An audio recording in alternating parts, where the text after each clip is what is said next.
Hey guys! Welcome back to my channel. And today, gagawin naman ako ng Prom Makeup Tutorial 2.0. Ulit. And today, gagawa naman ako ng Prom Makeup Tutorial 2.0.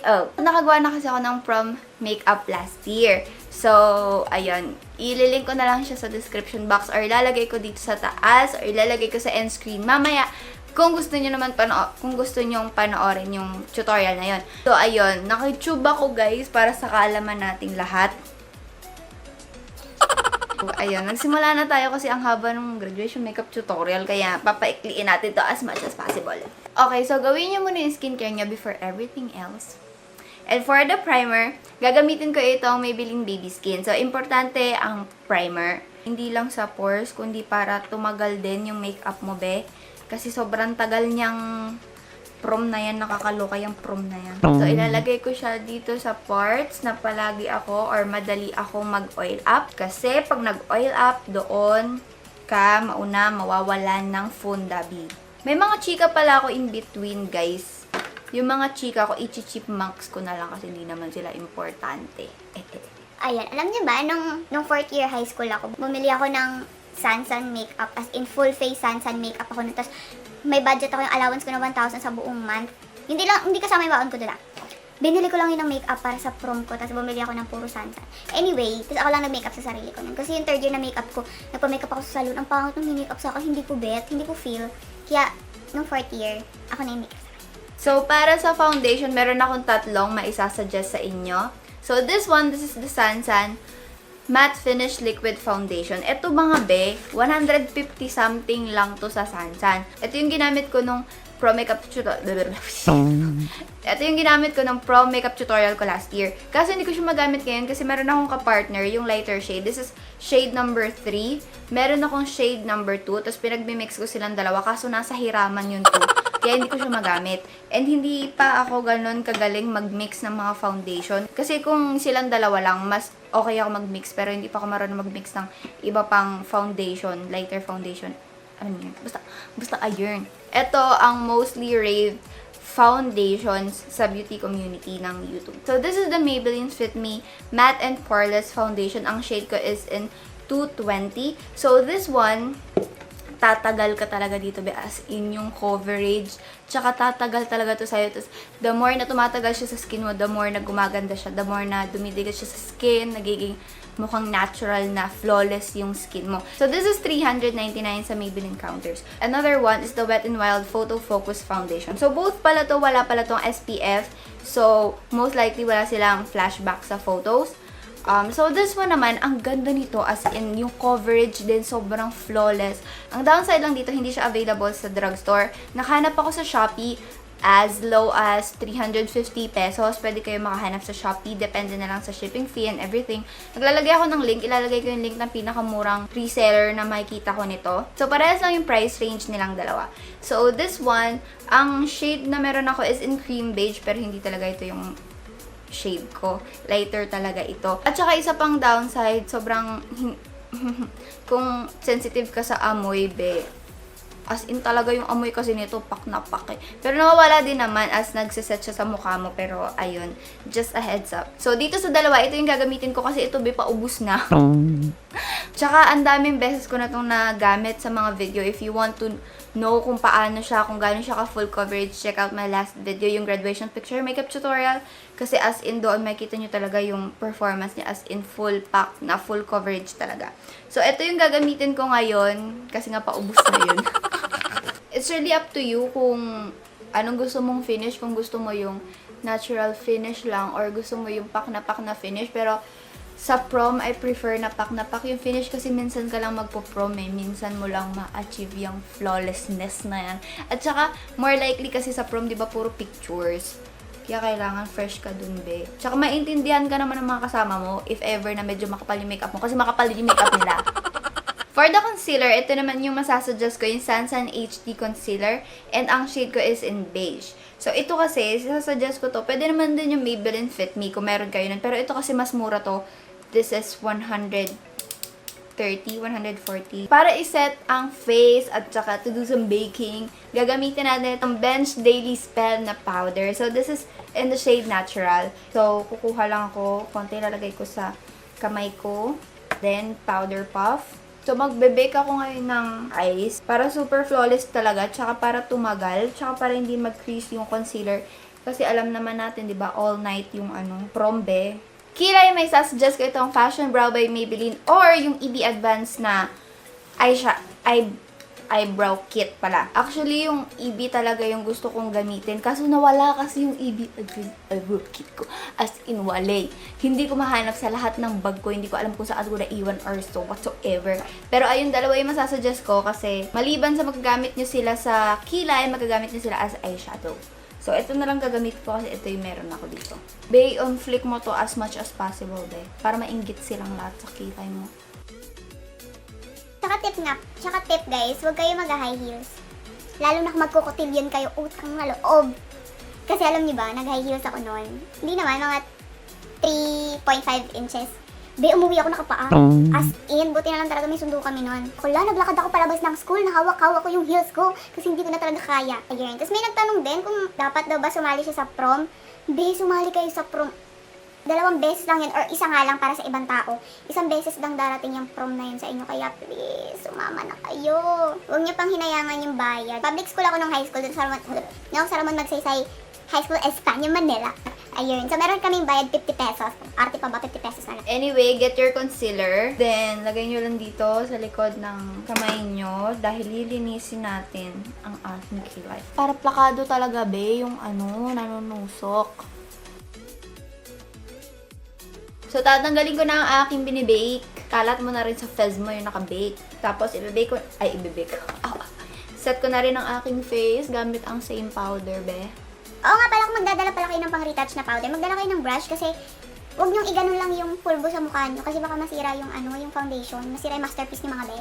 So, para sa eyeshadow, gagawin ko siyang blushing neutrals. Pwede niyo pa i-intensify kung bet nyong mas pak na pak, di ba? So, gagamitin ko itong EB Advanced Blush Duo in the shade Baked Fig. Ayan ang shade niya. Feel ko kasi naumay na kayo dun sa sa Nichido Cool Ram na ginagamit ko. Kaya ito naman gagamitin ko ngayon. Fluffy brush. Kukunin ko itong blush. Gagawin natin siyang transition color. And then, i-blend mo lang yung edges para walang harsh lines. And then, kukunin ko yun nandito sa fashion brow natin kanina. This one. Smaller fluffy brush. And then, lalagay ko siya dito rin sa crease. Para mas smoke out lang siya dyan. Nasa sa inyo naman guys kung gusto nyo ng pak na pak, dagdagan nyo pa. Tsaka ito namang makeup look na to, babagay ito sa kahit anong dress nyo. And please do your makeup kung saan kayo sobrang komportable. Kasi minsan lang yung prom na yan mga be.